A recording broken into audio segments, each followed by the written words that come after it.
I'm back. Still on page 243 for some reason. The main reason being I didn't actually write this down, right? So I use a calculator. I got the value. It was 1024 pi over 5. Never wrote it down. So what I'm going to do is using the correct notation. It's going to be the limit as n approaches infinity of our summation. So I'm going to put it in parentheses. I know I didn't do that when I typed it up above. I equals 1 to n pi f of x sub I squared. So that's pi the radius squared. Delta x is the height, so it's pi r squared h equals. And then our calculator was nice enough to give us this answer. 1024 pi over 5. I would actually say you actually know how to do that. It's from like notes 13. If you expand out all this stuff, you get a polynomial, and then you just have to find the limit as n approaches infinity, which is like finding the horizontal asymptote, if you wanted to do that. So you actually do know how to do it. It's not really the point right now, though, so I'm not going to go through that. But I think you should know that you do know how to do it if you were interested in trying. There's a lot of space here, and I'm going to capitalize on that by coming back to this to draw a picture for the next thing. All right, let's change it up a little bit. We're interested in the volume of the solid form by rotating the region bounded by the coordinate axes, the line x equals 1, the line x equals 4, and the curve y equals x squared. We want the volume of the solid form by rotating that region. We want to write a summation with n as the upper bound that can be used to approximate the volume. I think that drawing this is useful, so I don't know why I didn't give you any space to do it. But it turns out I did. I gave you a ton of space. So let's use this. So we have straight lines, man. It's a challenge. I don't know how anybody does it. Okay, so this is going to be y equals x squared. And we're only going from 1 to 4. So the region that we're now interested in is this region, right? And we're going to go around the x-axis. So you want to put that in. I forget it frequently, but you want to put it in. So what we're going to do is we're just going to make a bunch of rectangles, turn the rectangles into cylinders, add up the cylinders. A couple of differences, though. So, well, there's really literally one difference, and that difference is I'm going to draw the picture for, let's say, for 3 rectangles that become cylinders. So if I do that, I'm going to cut here, and then I'm going to cut here. Okay, so for the first one, I forget what color this is. I think it's this color. I'm going to start at 1. I'm going to move along the axis until I get here. Then from here, I'll go up and do this. So I'm not starting at 0 anymore. I'm starting at 1 and adding delta x. And what's delta x? So delta x is going to be where we stop, which is 4, minus where we start, which is 1. So it's b minus a. You start at a, you end at b, b minus a. So 4 minus 1, divided by, in this case, 3, right? So that's 3. Oh, so 1. All right. So we get 1. And then we're going to evaluate at 1 plus 1, right? So 2. So f of 2 is our first. And then we're going to go to the second thing. Go along the axis. Once you get to the right endpoint, you go up. That's our radius. And then you finish. This is another delta x, but we prefer to think of it instead of 2 plus 1. We want to think of it as 1 plus 2 delta x's. So our x sub I is shaping up.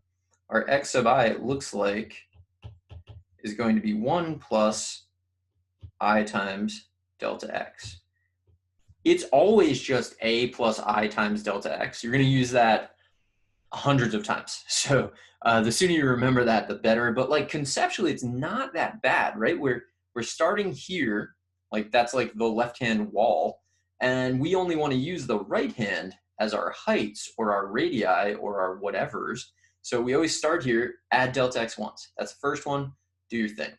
Add delta x again. So you started here and you went 2 delta x's. find the radius, rotate it, do whatever. So it's always going to be the first thing. So it's where you start plus I times delta x. Always, as long as you're using the right endpoints. At some point in your life, you'll use the left endpoints and then some other endpoints, but provided you're doing that, what color should I use? Let's use this. So here, we're gonna go, well, this is basically black. Up, over, oh my God. Straight lines, it's like I shouldn't even try. I don't know why it's so hard. Another delta x. And so this, instead of thinking of it as this point plus delta x, think of it instead as 1 plus 3 delta x's. And if I do 1 plus 3 delta x's, this is a fun little thing, an interesting thing, I should say. X sub 0 would be 1 plus 0 delta x, which is 1. That makes sense. If I do x sub, in this case, 3, because that's x sub n, it's the nth one, it'll be 1 plus 3 delta x's. But delta x is 1, so this is 1 plus 3. So we just get 4. So we actually get, by plugging in 0 and plugging in n, whatever n is, so I did 3 here, we're going to get our starting point and our ending point. And if we don't get that, we messed up. So that should always happen. So when you find x sub 0 and x sub n, it should basically give you a and b. Okay, so what's in the notes? What's this actually asking? So we probably did all of this, but let's just make sure. So write a summation. Okay, so we're gonna write a summation. We're gonna do like v of n again. So let me switch here. So I'm gonna say delta x, we figured, would be 4 where we stop minus 1 where we start divided by n. So 3 over n. X sub I is going to be where we start, which is 1, plus I times delta x. So in this case, it's 1 plus 3i over n. And then our summation, so the volume as a function of n will be the sum from I equals 1 to n of pi, which is what everyone forgets. Pi, the radius is always going to be, so the evaluation point is called an evaluation point because you evaluate the function there, and that becomes your radius. So it's going to be f of x sub I squared. And then the height of our cylinder is just delta x. So they're always laying on their heights, which is kind of weird. So delta x. All right, that's going to do it for us. So now what we want to do, what can we fill in by hand versus what can we just like make the calculator spit out? So I'm going to fill in my delta x's, and then I'll also, once I jump to the calculator, I'm just going to get everything, then I'll come back and write it. So delta x is going to be, so it's 3 divided by n, so 3 over 2, 3 over 4, 3 over 10, 3 over 100, 3 over 1000. X sub I is always where you start, which is 1 in this case, plus I times delta x. So it's going to be, and I know this is like repetitive, but we're trying to build like muscle memory for this, because the sooner you remember it, the better your life will be. That's wrong. Okay, 10. It's weird. It's like while writing it, I'm just like, nope. And then this will be 1 plus 3 over 1000 I. All right, now we want to do 3 decimal places. And then after that, we want to try to find the exact. So remember, the exact is going to be the limit as n approaches infinity of v of n. So I'm going to jump to the calculator. I'm going to punch these in and then fill in the table. So here we go. I'm on the calculator. I'm going to start a new document, just run through the whole thing. So remember to define f of x. I forgot to do that in the last video. It's the most commonly forgotten thing. The next most commonly forgotten thing is to forget pi. After that, there's like 500 trillion things that are equally likely to go wrong. So volume is a function of n. So that's control, and then the templates for colon equals. It's going to be a summation. I goes from 1 to n. Pi, don't want to forget that. So pi is in the pi key for you. It's like faster for me to type it, faster for you to actually like use the pi key. So f of evaluation point, where we start, 1 plus I times delta x, which is 3 over n. I have to square the radius, and then I have to multiply by the height, but the height is just delta x. So this thing here and this thing here, they're going to be the same every time. So we get this. I'm going to press enter. All right, in the notes, I'm told to find v of 2. I'm going to use decimals, v of 4. And then you would think we're doing something exponential, but we're not, because now we're going to switch to v of 10. And then we sort of are doing something exponential. We're doing powers of 10. We get these. So since these are getting smaller all the time, it tells you that you're always overestimating, which makes sense because it's the same graph as before. So we already knew we were overestimating, but it's still like good to know. And then I'm going to answer what's the exact value. So I'm going to say volume. Okay, so I want the exact value. So it's going to be a limit. Sorry, for a second there, I thought I did the entire wrong problem. I'm going to n goes to infinity. So I'm mashing the pi key there. And then I want just v of n, so you don't have to type it in again. V of n, press enter. 1023 pi over 5. This is interesting to me because when we found the exact value from 0 to 4, we got 1024 pi over 5. When we went from 1 to 4, we got 1023 pi over 5. So think in your mind, what does that tell you?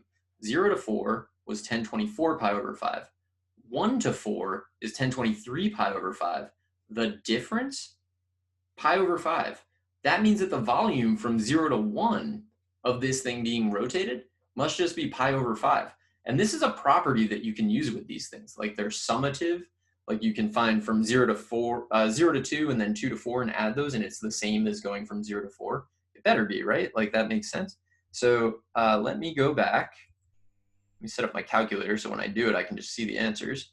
I'm going to go back to the notes and I'm going to fill these in, and then I will probably cut the video there and come back for more. So iPad.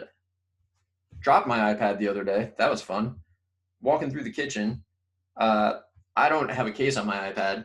I decide for some reason to reach into my pocket to check my phone.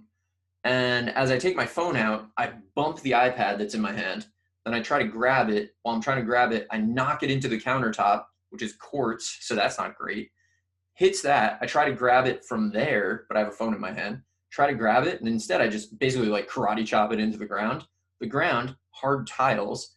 Whole thing survived. No problems. Like amazing. But as that was happening, I was thinking, this is not great. All right, let's fill these in. So 1390.45. I always put the 0. I don't know, 3 decimals. I like them to like line up. 980.195. 768.871. 654.846. And 643.972. I mean, you were probably filling those in as I went, but if you weren't, now you got them. All right, and then we did the limit as n approaches infinity of the sum from I equals 1 to n of, so sometimes I put parentheses there, sometimes I don't, like, no judgments either way. F of x sub I squared delta x. You're basically always going to be writing the same thing there. It's a question of, do you remember what all the things are? X sub I is where you start plus I delta x. Delta x is b minus a divided by n. That's like the easiest way to say it. It's where you stop minus where you start divided by n. So I need another parenthesis. And then those are like the wrong size, and that's annoying, but what are you going to do? So this, I think, gave me 1020. I remember they differed by 1. 1023 pi over 5. So a good thing for you to try to do is try to set it up so that you can find the volume from just 0 to 1. When you find the volume from 0 to 1, you should get just pi over 5 because you should be able to do that. So I'm going to stop these here. I'll obviously be back in another video to do even more stuff. So hope you're keeping up. Hope you are finding these helpful, and I'll see you then.